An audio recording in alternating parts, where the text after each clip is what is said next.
colombianas y colombianos.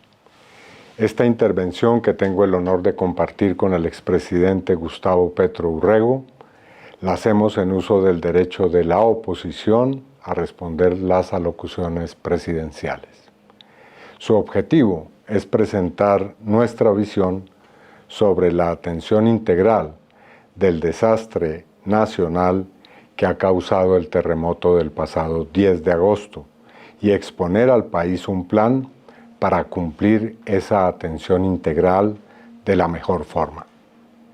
Quiero comenzar expresando la solidaridad con nuestro pueblo y de manera especial con las comunidades que han vivido directamente la fuerza devastadora del terremoto, con las familias que hoy lloran la pérdida de sus seres queridos y con todas aquellas personas que han visto destruidos sus hogares, sus medios de vida, sus barrios y veredas. Frente al dolor y la adversidad, la solidaridad de Colombia se transforma en fuerza, esperanza y acción colectiva. Somos una nación que sabe hacer frente a las peores adversidades y a las exigencias más dolorosas. Desde el primer momento de este desastre nacional, integrantes, dirigentes y congresistas del Pacto Histórico y la Alianza por la Vida hemos estado en los territorios acompañando a las personas, familias y comunidades damnificadas. Hemos participado en las brigadas de rescatistas voluntarios, creado en muchas partes del país puntos de acopio, distribuido con medios de transporte terrestre y aéreo las ayudas, contribuido a las ollas y restaurantes comunitarios, así como hemos hecho parte de las brigadas de salud, diagnóstico de daños para reconstrucción de viviendas, edificaciones educativas y hospitalarias. Y por eso afirmamos, al haber estado directamente en los lugares que han sufrido el impacto del terremoto, que en esta hora dolorosa nos enorgullece que el protagonismo fundamental ha sido del pueblo, de sus redes solidarias, de las comunidades, de las organizaciones sociales y de las juntas de acción comunal.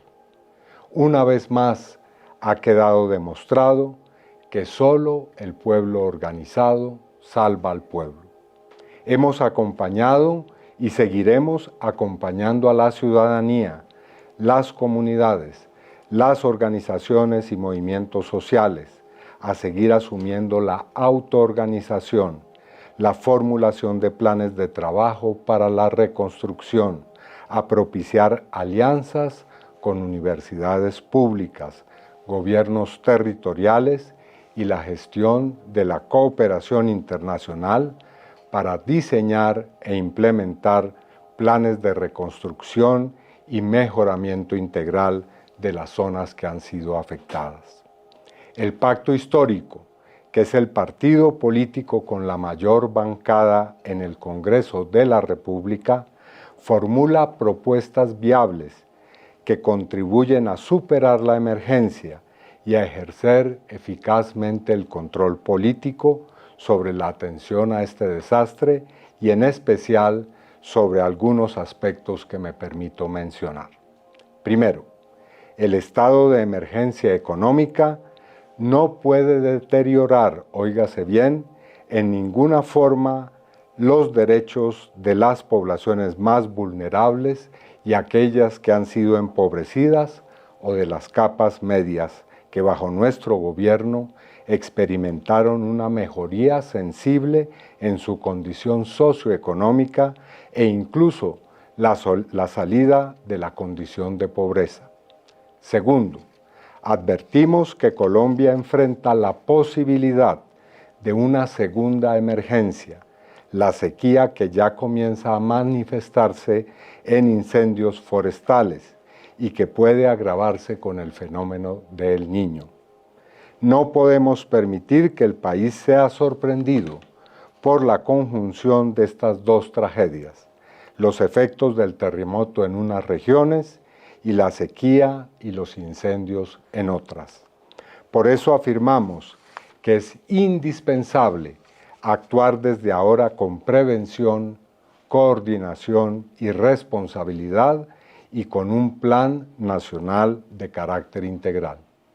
Tercero, dado que el proceso de reconstrucción tomará tiempo, llamamos a no descuidar la obligación estatal de garantizar a las personas damnificadas techo, alimentación, agua potable, atención médica y condiciones dignas de existencia. Ninguna familia puede quedar abandonada a la intemperie ni condenada a la precariedad mientras se reconstruye su vida.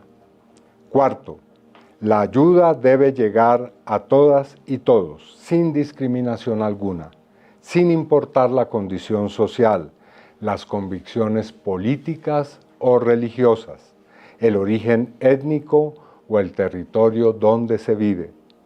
La solidaridad nacional e internacional debe estar guiada exclusivamente por la protección de la vida y la dignidad humana.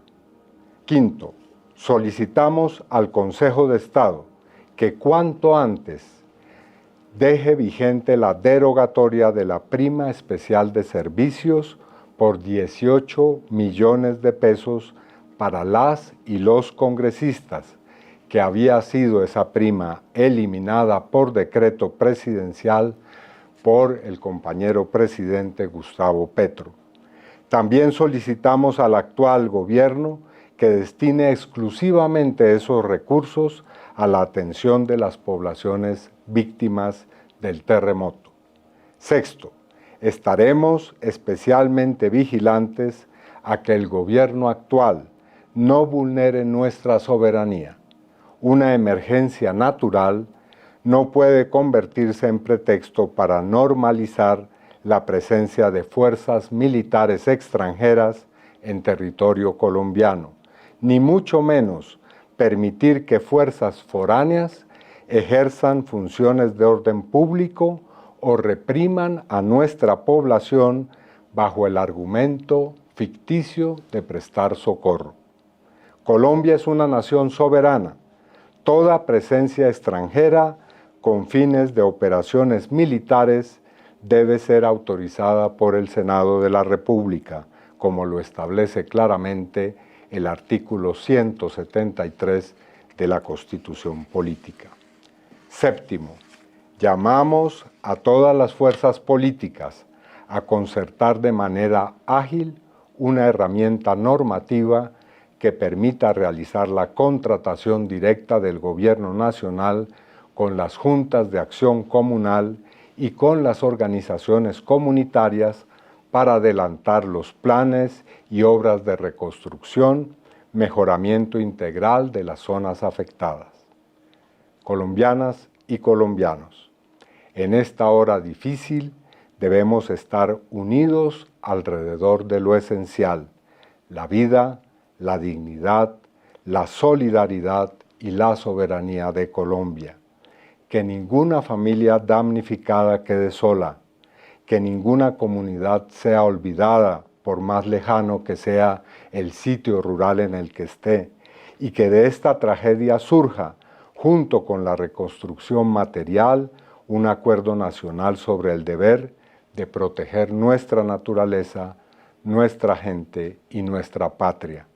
Somos oposición, pero nuestra condición política jamás estará por encima de nuestro deber con Colombia y de nuestro pueblo. Estamos dispuestos a trabajar juntas y juntos para superar esta emergencia, proteger la vida y salir fortalecidos de esta hora difícil para nuestra nación. Muchas gracias. La primera obligación de un Estado, de una sociedad, es la vida. Las 100 primeras horas son fundamentales en una emergencia para preservar la vida. La incapacidad de empalme del gobierno entrante que generó Abelardo convirtió esas horas en un desastre mayor del que había. Es cierto que el mayor instrumento para mitigar el terremoto es un Estado con presencia en todo el territorio colombiano. Eso lo logra parcialmente nuestro Estado a través, casi que únicamente, de su servicio de salud y educación pública, y que se ha expandido muy intensamente durante lo que fue mi gobierno. La existencia del buque hospital Bencos Biojó prácticamente fue reconocido por el gobierno una semana después, y no se sabe aún dónde están los 9.000 millones de pesos que dejó mi gobierno para que hubiera atención inmediata en el primer segundo del terremoto. El buque podía dejar equipos de salud en el litoral e incluso internarse por los ríos del Pacífico. Ya había realizado 7.882 operaciones en todo el litoral y duró 7 días quieto en el puerto de Buenaventura, mientras el ministro del Interior pedía hospitales de campaña en el centro del país y la ministra de Salud ni la vimos, en silencio, porque solo piensa en EPS privadas.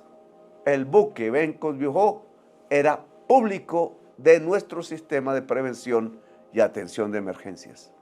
En todo el litoral pacífico, desde Nariño hasta Panamá, existían los territorios saludables que configuró mi gobierno, con miles de enfermeras y médicos. ¿Por qué no se reactivaron si dependían de los dineros del gobierno nacional? Y los helicópteros de la Fuerza Aérea del Ejército podían transportarlos con rapidez relativa a sus centros de referencia. Es indudable que la capacidad desplegada por mi gobierno en salud pública y presencia territorial de la salud no se utilizó por sectarismo e ignorancia. Esa estupidez sectaria de no mover a los funcionarios porque vienen de anteriores gobiernos, de no conocer de los equipos humanos y técnicos desplegados por mi gobierno y cuya información se ofreció días antes cuando yo ya era presidente, llevó a Abelardo a parcializar la ayuda a una acción que en realidad es una inteligencia militar en terreno de Colombia por Israel. Sin experiencia en sacar sobrevivientes de edificios derruidos que ellos mismos derruyen, rechazar la ayuda internacional general, humana, y politizarla ha cobrado centenares de vidas que murieron innecesariamente. Hay 426 desaparecidos hoy. No sabemos si vivos o muertos, y la cifra es mayor de los fallecimientos que hasta ahora se reclaman. Habrá la gran discusión que empieza ahora, la discusión de cómo reconstruir. Y parte de una base económica esencial. Se necesitan 30 billones de pesos. ¿De dónde los vamos a sacar? ¿De las limosnas de los ricos, como anuncia la prensa? Si no han entregado sino 1 billón de pesos a manera de limosna. 1 de 30. Llegarán con más endeudamiento público con el FMI, como hizo Duque con el COVID, o con otros endeudamientos. Un endeudamiento público lo tiene que pagar toda la sociedad. Y si pagamos lo que valdrá la reconstrucción con un endeudamiento, lo que habrá es más destrucción. En una parte se construirá, en otra se destruirá. Los israelíes y estadounidenses dirán, seguramente al gobierno, que con oro, que con tierra, que con contratos de fracking de petróleo, que las esmeraldas, que las riquezas naturales que tiene el territorio. ¿Eso es reconstrucción? ¿O eso se llama expoliación, que es el siguiente peligro al que estamos inmersos? Si fuera racional el gobierno de Abelardo, y es mi respuesta, y mi propuesta, tendría que recuperar nuestro proyecto de reforma tributaria que se presentó al Congreso ya, y que es por valor de 20 billones. 30, ya tenemos 20. ¿Quiénes pagan? Los más ricos de Colombia. ¿De qué fortunas? De las que ya se han aguardado y acumulado con el gran crecimiento económico que logramos en nuestro gobierno. Hacerlo aprobar en el Congreso, incluso con urgencia para que se pueda hacer rápidamente. Y segundo, sé que hay otros temas, disminuir la deuda general de Colombia bajando la tasa de interés que creó el Banco de la República. 2 y sencillos. Y lo hacemos nosotros, los colombianos. Y se paga o se deja de pagar por los colombianos. Y nos da la suficiente suma tributaria y presupuestal para reconstruir a Colombia sin pérdidas y lo más rápidamente. Con un método, ojalá, no traigan a los que tumban edificios con niños vivos dentro de los edificios. Ellos no saben de esto. Vienen esa otra cosa. Por favor, soberanía nacional. Lo que necesitamos es la autoconstrucción ayudada por el Estado. Lo que necesitamos es organizaciones de la sociedad colombiana ayudando a las organizaciones comunitarias que están en las zonas de desastre. Con eso podemos reconstruir a Colombia y seguir para adelante. Gracias.